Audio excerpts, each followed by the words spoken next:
അതെ, എന്തെങ്കിലുമൊക്കെ സങ്കടവും കാര്യങ്ങളുമൊക്കെ വരുന്ന സമയത്ത്, അല്ലെങ്കിൽ എന്തെങ്കിലുമൊക്കെ ഇഷ്യൂസ് ഉണ്ടായി ലൈഫിൽ, നമുക്ക് സങ്കടപ്പെടുത്തുന്ന എന്തെങ്കിലുമൊക്കെ കാര്യമുള്ള സമയത്ത് റൂം അടച്ചിട്ട് ഇരിക്കുന്ന സ്വഭാവം ഉണ്ടോ നിങ്ങൾക്ക് ആർക്കെങ്കിലും? അതായത് എന്തെങ്കിലും ഒരു വിഷയം ഉണ്ടായാൽ നമുക്ക് പെട്ടെന്ന് പോയിട്ട് റൂം ക്ലോസ് ചെയ്തിട്ട് അതിൻ്റെ അകത്ത് പോയിട്ട് കിടന്ന് കരയുക, അല്ലെങ്കിൽ ഇരുട്ടത്തിരിക്കുന്ന ഒരു അസുഖമുണ്ടോ?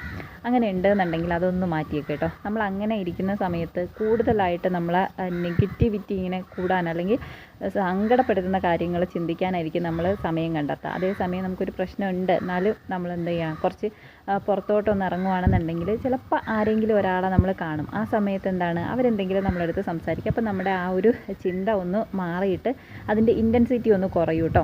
നമ്മൾ റൂമിൻ്റെ അകത്ത് കയറി ഇരിക്കുമ്പോൾ ഉണ്ടാകുന്ന കൂടുതലായിട്ട് നമ്മൾ ചിന്തിച്ചിട്ട് അതിൻ്റെ ആ ഒരു പ്രശ്നം കൂടുതൽ വഷളാവും. പക്ഷേ പുറത്ത് പോയിട്ട് നമ്മൾ ആരെങ്കിലും ഒന്ന് കാണുകയോ സംസാരിക്കുകയൊക്കെ ചെയ്യുമ്പോൾ അതിൻ്റെ ഇൻറ്റൻസിറ്റി ഒന്ന് കുറയും. ഒന്ന് ട്രൈ ചെയ്ത് നോക്ക് കേട്ടോ.